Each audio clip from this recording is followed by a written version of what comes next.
All right, we're live. Hello, everyone. Just whether you're streaming in live on Facebook or YouTube, or you're coming to us on the recorded version on all the podcast platforms. Welcome. This is No Decaf Podcast. My name is Adam. We have Joe, and he is the owner and CEO of Unleash Marketing. So, Joe, welcome to the show. Thank you. Thanks, Adam. Yeah. So today, we're going to talk about how you were able to fire yourself from your SaaS company. But before we get into that, because that's a really interesting topic to talk about, a lot of people think, I'm going to work in my own business. And then, the business ends up working you end up working more than sure. Obviously having your own or not having your own, but, working for another person. So, but before we get started in that, I'm curious, what does Unleash Marketing do? Sure. So we're a marketing agency, Adam. We kind of focus at this point exclusively in the medical space. So Okay. we handle website design, landing pages, Google ads, social media management, PR for medical practices, doctors' offices, and departments of hospitals. So that's really what we do. Okay. And I know we were talking a little bit about, kind of some software that you built, because obviously this is like a SaaS, kind of themed podcast. Tell us a little bit about like the SaaS platform that you've built for these people, or these, Sure. medical professionals. Sure. So, one of the problems that we have, Adam, and we talked, is that a lot of times medical practice owners or clients, whatever space you're in, doesn't have to be a doctor's office, whoever the client is, they'll get great results from a marketing campaign, but they really, in most cases, lack an ability to track what happens after an online conversion, right? How does that lead or conversion then interact with their business in the real world? And so one of the things we've built is a back-end portal that allows our clients to not only see the results from their marketing campaigns in real time, but also to see what's happened once somebody converts. Did their front desk reach out to them? When did they reach out? Did they get a voicemail, send a text message? Did the patient come into the office?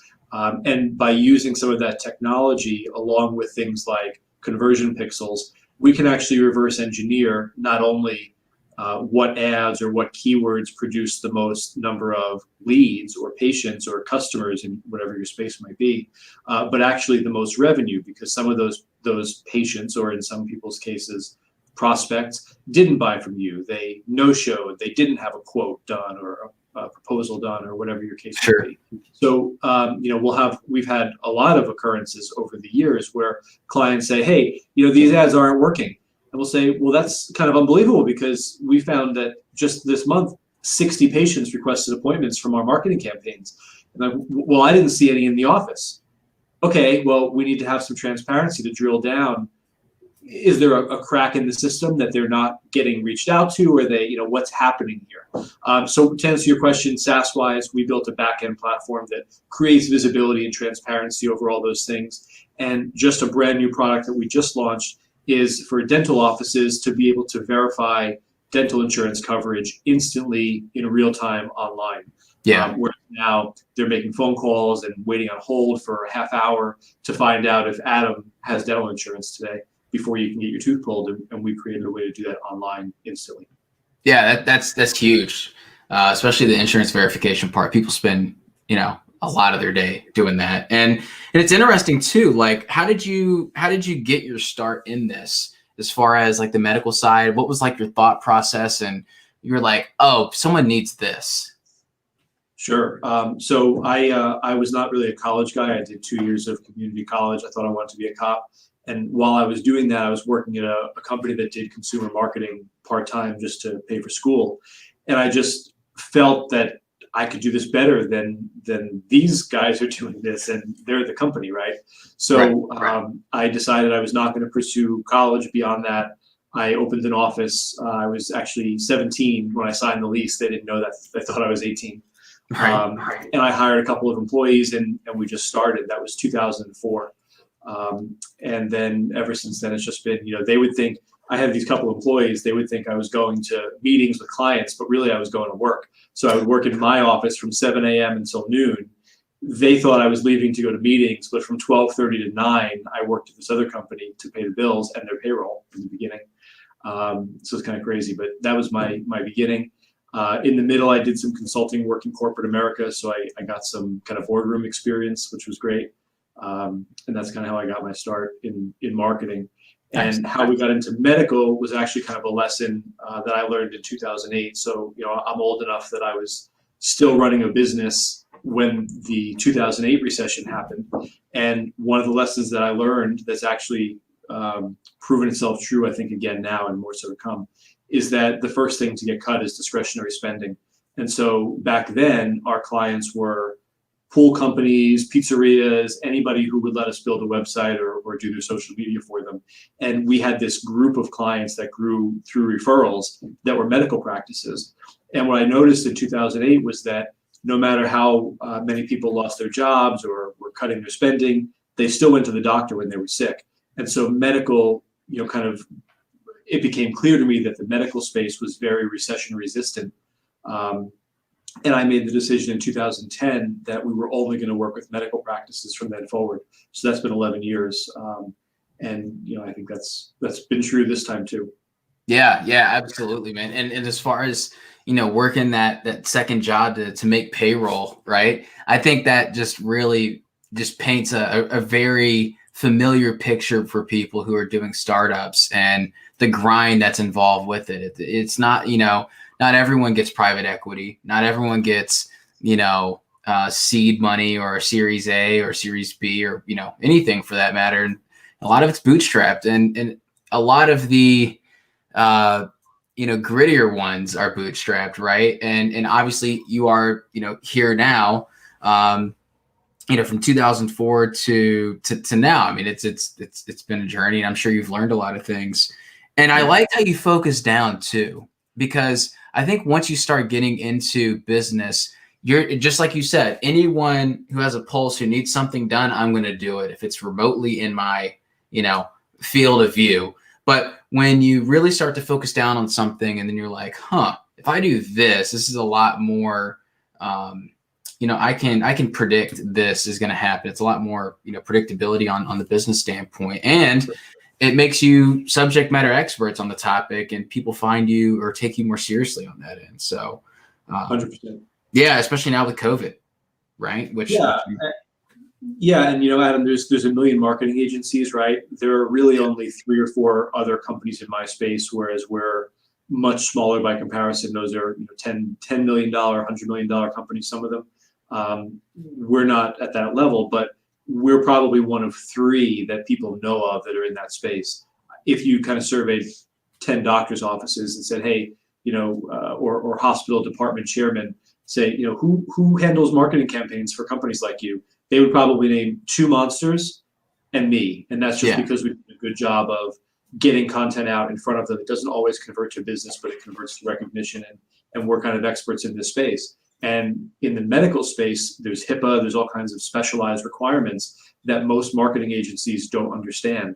Right. And so, if they don't understand it, then they either can't do the job right, or they do it and they're putting their clients in jeopardy by not understanding the security protocols and things that go into the medical space. Yeah, absolutely. And there's even stuff past HIPAA, right? I think it's like SOC1, SOC2.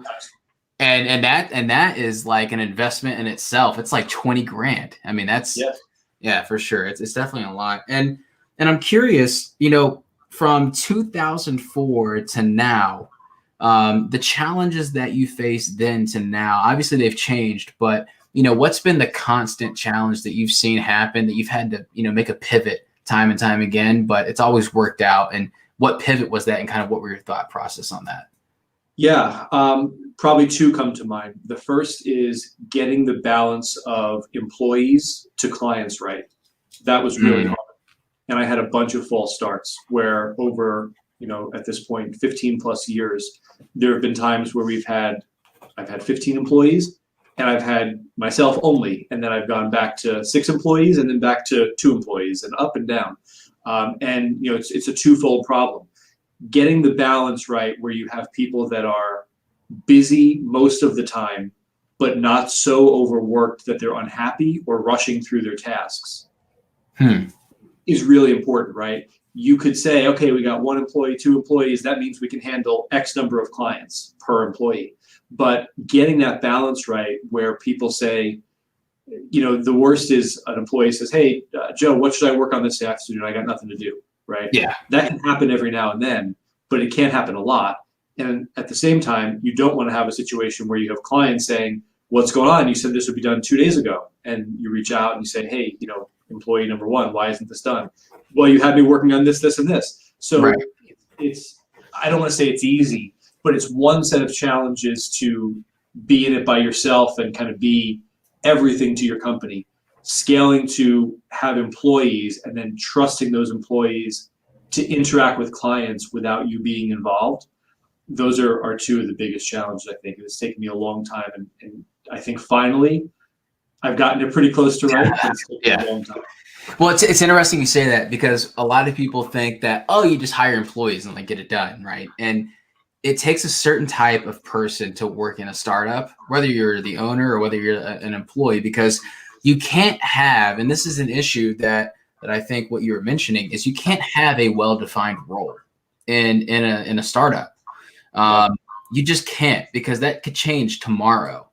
And you could be a marketing intern tomorrow or yesterday, and then be a chief marketing officer 2 weeks from then, because you just ended up scaling so fast and you're the only one that knows the process. And so for the time being, that's where you're at. You could be back down to marketing intern the next 2 weeks after this, but for right now, this is where you're at.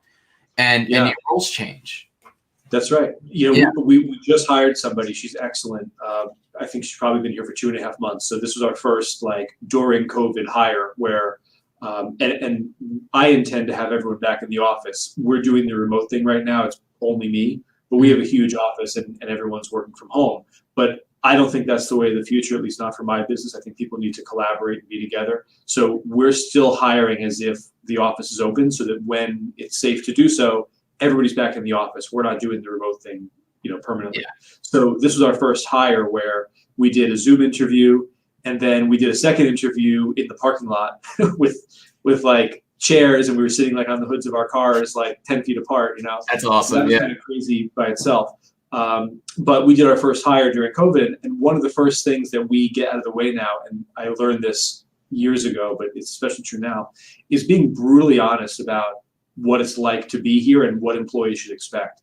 And some people, especially not that this is always true, kind of a painting with a broad stroke here, but I find it to be overwhelmingly true most of the time that people who have a lot of experience in corporate America, and they have a very defined role, as you say, where this is what I do, and if it's outside of my job description in the employee handbook, I either don't want to do it or I consider it I'm doing the company a favor by doing this.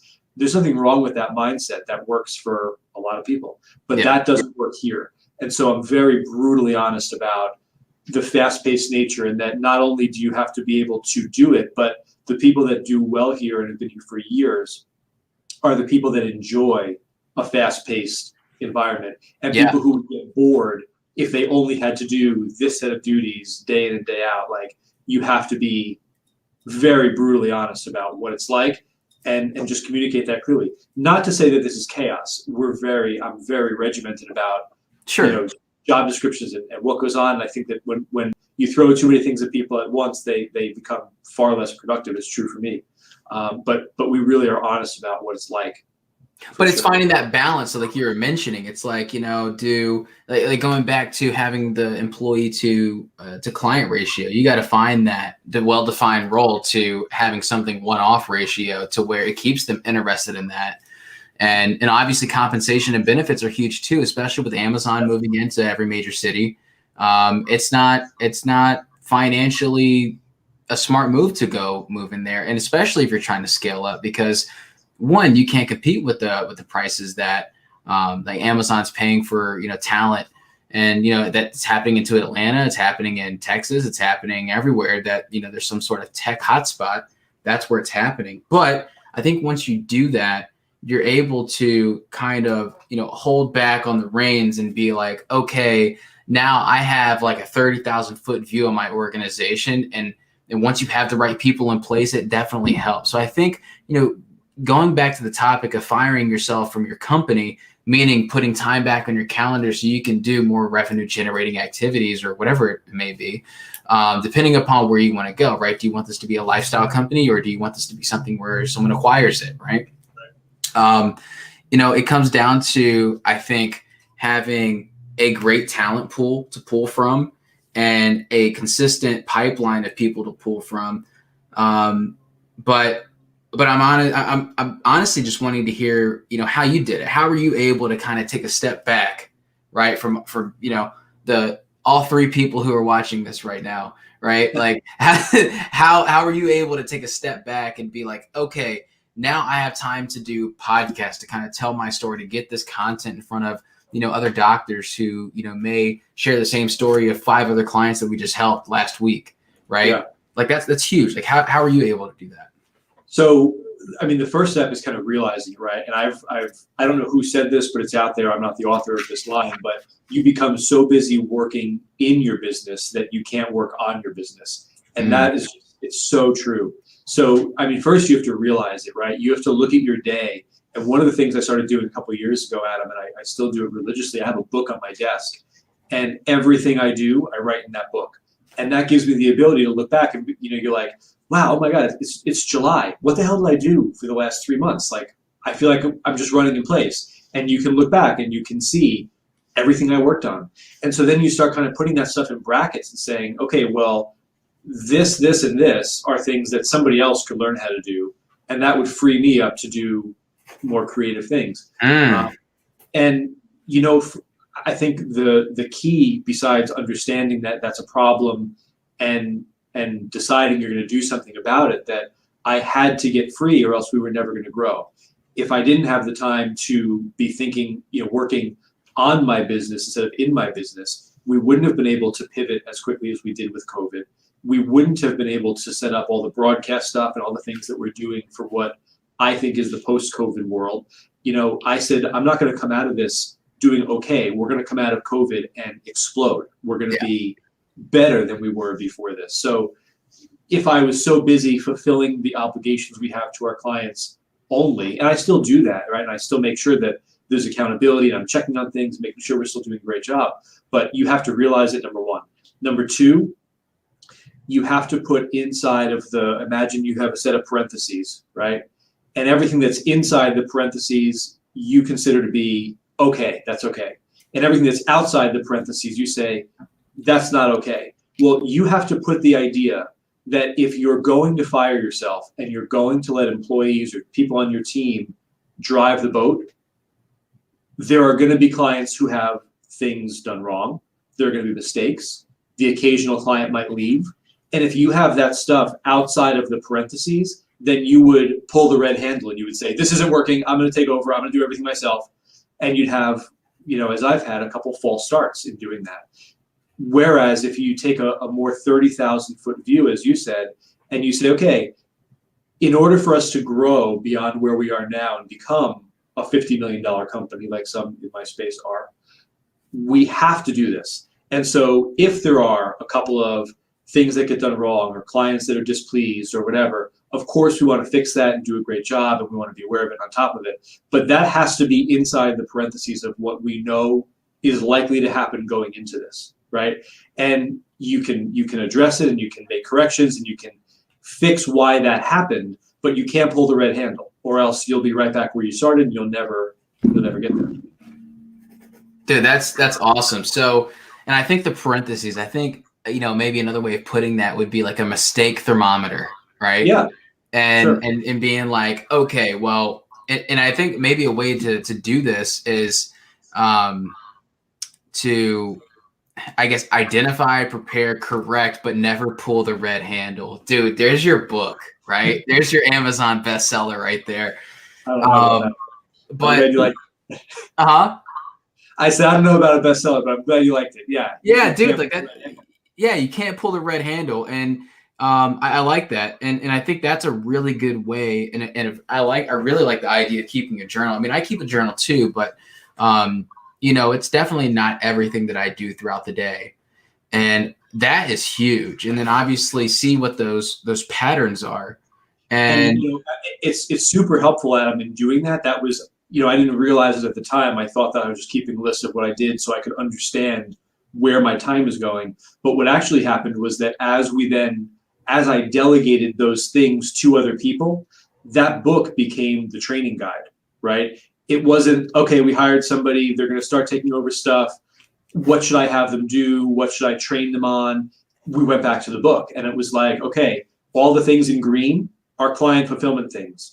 We're going to put those into buckets: social media, pay-per-click, keeping in touch with clients, update, all of the silos. And that became like the blueprint of how we train people. Dude, so basically your journal became defined job roles for people. That's right. 100%. Yeah. And then that helped you create buckets in order to kind of say, hey, we need to have this specific person do this, but can also do this, right? And that kind of goes back. So it all ties back into just talent, the war on talent, and also just identifying what things can be delegated to a degree, because you can't just let up, you can't let up. I mean, we can't all have Teslas, right? No. We can't all have a self-driving vehicle. I mean, right. You got to keep, even on a Tesla, you got to keep one hand on the wheel sometimes. But yeah. So we made a database system where so now we have 8 full-time employees that are handling client fulfillment stuff. And we made a database of every client and every touch point. So as employee number 1 reaches out to client number 7, they put in that spreadsheet the date that they last touched that person. And then we get an alert. So if it's been more than 14 days since the person who's in charge of that relationship spoke to them, then they get a prompt to reach out. And that was something we learned, because as I kind of stepped back, then clients started feeling not neglected, but as though that constant communication was missing, because I have the most to lose, right? So I was always, every couple of weeks, hey, we made this change. Hey, we're working on this. Hey, this worked great. I was very religious about staying in contact every 5 days, 10 days, 8 days with every client. And so as I stepped back, we realized early on, like, that was getting missed. And so now, as I said, if 14 days go by and you haven't touched that client in some way, you get a notification that you have to do it. That's huge, because I feel like that's a worry of mine too. Like, I'm very, I partner with a number of different agencies with our software, and we don't necessarily, control that client. We basically do the lead fulfillment for them at the end of the day. We don't create the ads. We don't do anything like that. We just have our software. Software does its job. Right. But my name is on that client now too. So recently I had a new agency who came on board. He's like, hey, I want to partner with you guys, so on and so forth. And he ended up going off on vacation, and he ended up leaving. And the client, it was like 2 weeks had gone by. They got billed a week prior. And he's like, and they're like, dude, no one's called us. So they somehow found my email, reached out to me, like, 911 essentially. And so I called them immediately, and I was like, look, I don't handle these things, but this is like the top priority. And I feel like that level of customer support should be like a prime foundational thing that has to be there, because to your point, that's a very personal thing for a startup, is losing a client, especially if it's something that could have been, you can hold yourself accountable for. Like, I would hold myself accountable for, losing that client, even though I'm not the one who's fulfilling that, just because that's just how I take pride in things. And I feel a lot of people who have really good startups or really good companies also feel the same way. So, like, what would you say are your top buckets that you hire for, I guess, delegating those topics out? Like, what topics would, or where I'm getting at, what buckets would you delegate out? In other words, what are the duties that we hire people for, or? Well, no. So basically, customer support. That would be probably one of the biggest things that I would put in my company, is like an abundance of that, right? Like, that would be one bucket that I would make sure, like, on my mistake thermometer, as we call it, like, it's very fluid, right? Or not even fluid. It's very, like, it doesn't go up and down. It's just very flat. Mm-hmm. And they can expect a certain amount, at least on the very bare minimum, but it's still going to be better than most. Like, that would be like one thing I would delegate out to. A second would probably be billing, right? Like, that would be another one. But like, what are some things that you delegate out? Sure. So we have a couple silos, we'll call them, right? One of them is administrative. Under administrative, we have a wonderful person. Her name is Tara. She does QuickBooks, invoicing clients, handles collections when we have to go to, take clients to collections, Sure. handles all the financial aspects of the company. And not only is that great to have off my plate, but just like everything else we're talking about, if I'm so busy inside of it, if I was the one sending reminders about delinquent invoices and reconciling the banks and stuff like that, then I wouldn't have the 30,000-foot view. I would have the 1-foot view. And so having someone do that not only takes off my plate, but it lets me get reports from her that show me kind of the financial health of the company. And I can compare that with the person we have running sales. And we have, that's kind of our second bucket is people who work in sales. And we have dashboards and analytics from our CRM that give us like projections about pipeline, closing and future dollars and things like that. And I can actually overlay that over our today numbers. And so that's really helpful to have people working in the administrative side. One of those components is billing and accounting. Have people in the sales silo. That's the other big silo. And the third silo is kind of what we call client fulfillment, right? Doing the work that the clients hire us to do. Yeah. Okay. Dude, that's awesome. Man, I think anyone who watches this is gonna learn a lot.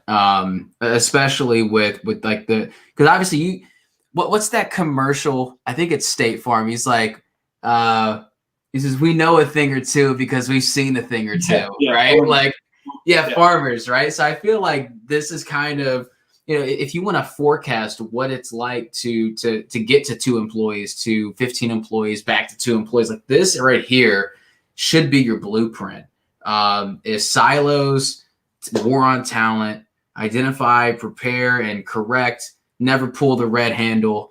I think these are all, and also the journal, that's huge, right? Because that could turn into a number of different things. Yeah. Yeah. And Adam, like one thing I'll just say kind of that I think is so huge.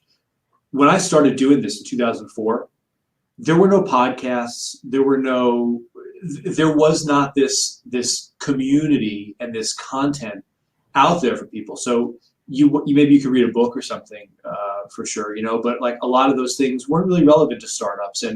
And you look at something like read this book about startups, and you're like, look at the copyright. It was like friggin' 1991. It's like before Think and Grow Rich from 200 years ago. Yeah. Yeah. So I only think that because, as I said, I'm not really, I didn't have a lot of formal education. I just started doing this and learned from my mistakes. But today, there's so much content out there like this. And that's why I'm passionate about podcasts and things, because I watch podcasts 2 a day. Every morning, I'm in the basement of my house. I'm working out in the morning, and I watch like an Ed Milet podcast who I love, or a whole bunch of different guys that I follow.